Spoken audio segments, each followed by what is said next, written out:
Welcome everybody to the channel where we fearlessly empower others to reach their potential.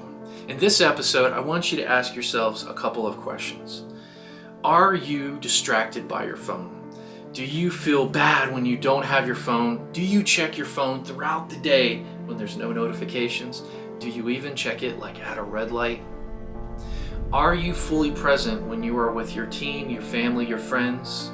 Well, in this lesson, we're going to learn some things where we can start a war on distractions.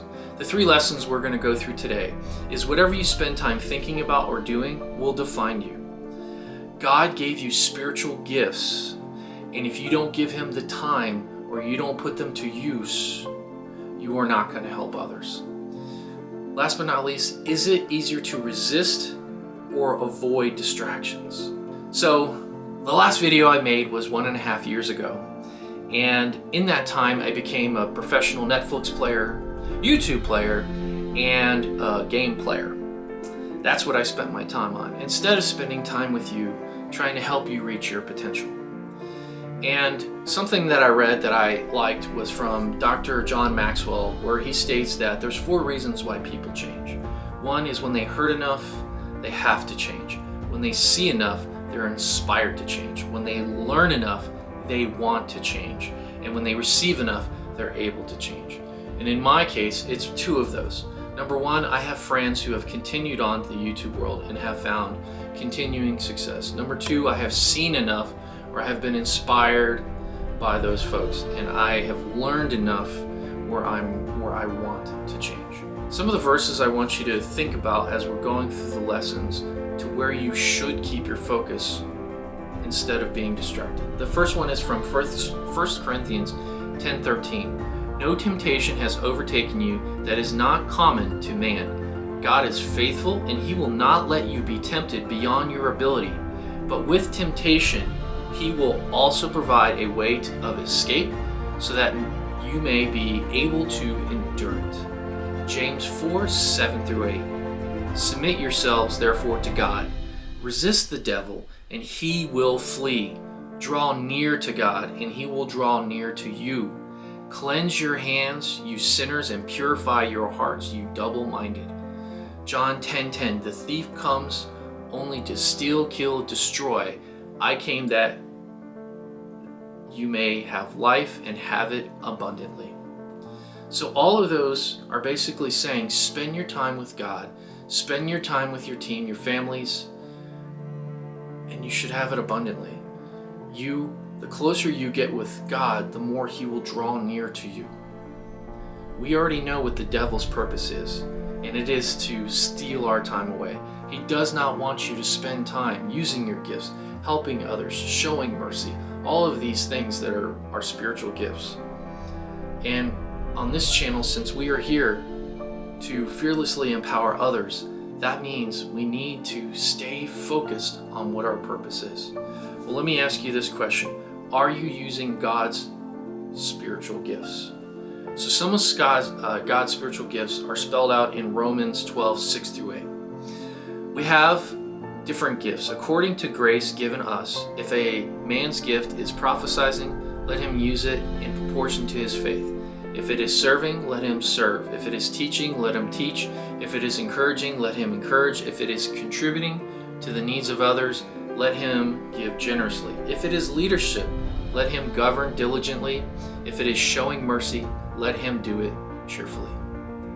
So think about your spiritual gift.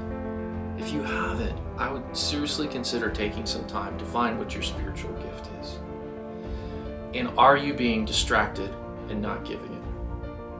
My story from before, where I'm watching everything that is on my iPad or my iPhone, was keeping me away from sharing my gift.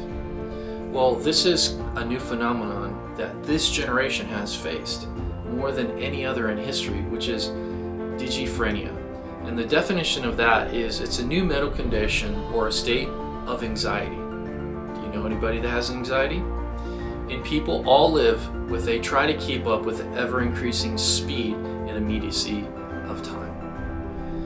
Basically, we create digital clones of ourselves where we are jacked in 24/7 and we're always on. And so in your brain, it's hard for you to focus. You basically are getting short-term memory loss. You're teaching yourselves to have learned ADHD. That's not going to help you give your gift or fearlessly empower others. Businesses have spent millions trying to gain our attention. Every time that you're distracted, it will take you 20 minutes to become fully focused. And in that time, if you continue on with your work, you're never going to give your full self. This is part of the dopamine loop. This is when you use social media, you use your phone, basically your brain is giving you a reward system. It's a feel-good chemical. It is the same chemical that you might get if you eat a great meal, if you have sex, if you gamble, or if you use your smartphones.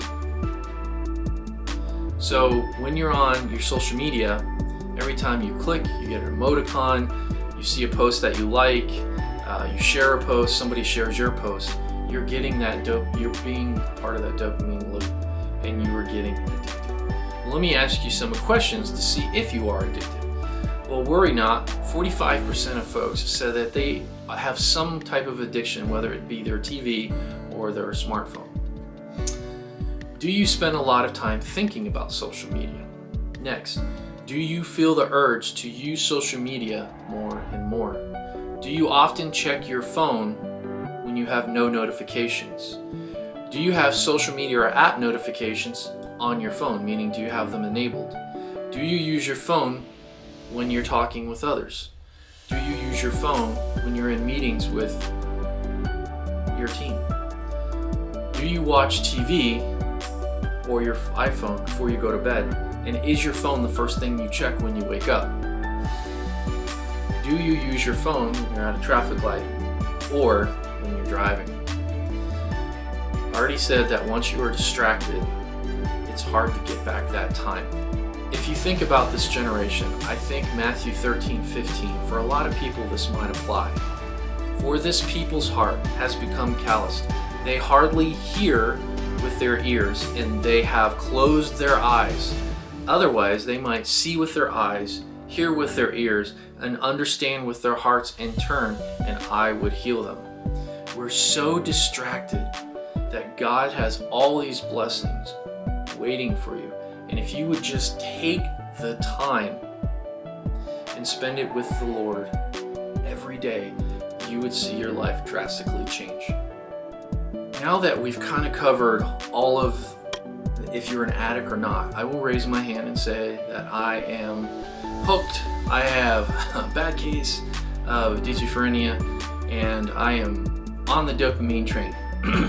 But God deserves my time. God deserves our attention, our full attention. Let's try to give it to Him. So here are some things that you can try to do and use in order to spend better time with Him. Make a daily commitment and even pray to God that He will keep you focused. Number 2, choose a consistent time and space where you go to, and you're going to form that habit. As soon as you enter that room, you are locked, you are ready. Avoid bringing any distractions or devices in with you. Play soft music while you are reading, while you are learning the area you choose. And then finally, take notes on what you learned so that way you recap whatever you read or whatever you've learned.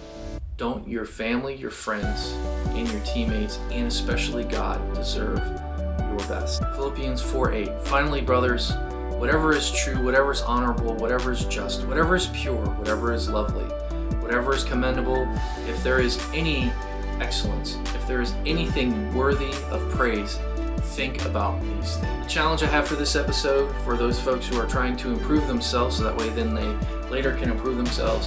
First question is, that I asked in the beginning, is it easier to resist or avoid temptation? The answer is avoid. If you are driving, leave the phone where you can't reach it. If you are in a meeting, leave your phone. Create distraction-free zones. Number 2, on your iPhone, turn on the function screen time. Just Google it, and it'll tell you how much time you spent on your screen. Spoiler alert, that most people will spend at least 3 hours or more on their phone a day. Turn off notifications on your phone. Only turn on those notifications that are essential. So that might be phone calls, messages, But turn off. Facebook is not essential. YouTube is not essential.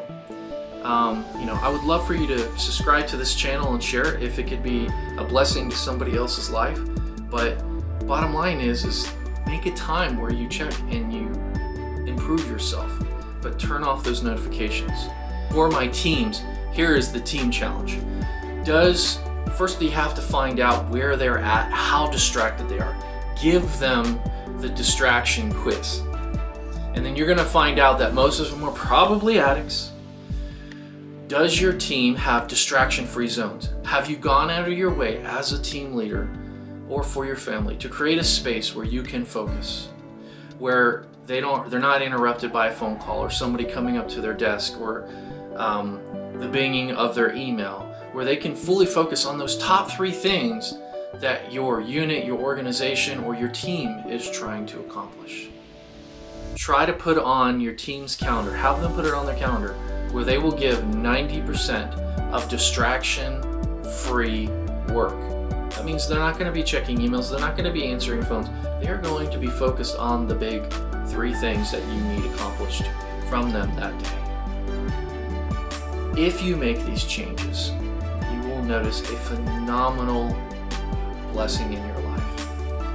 And all I can ever ask is, if this episode can help you or somebody you know, it's just paid for. Paid for. Until next week, have a great day, and don't forget to fearlessly empower others to reach their potential.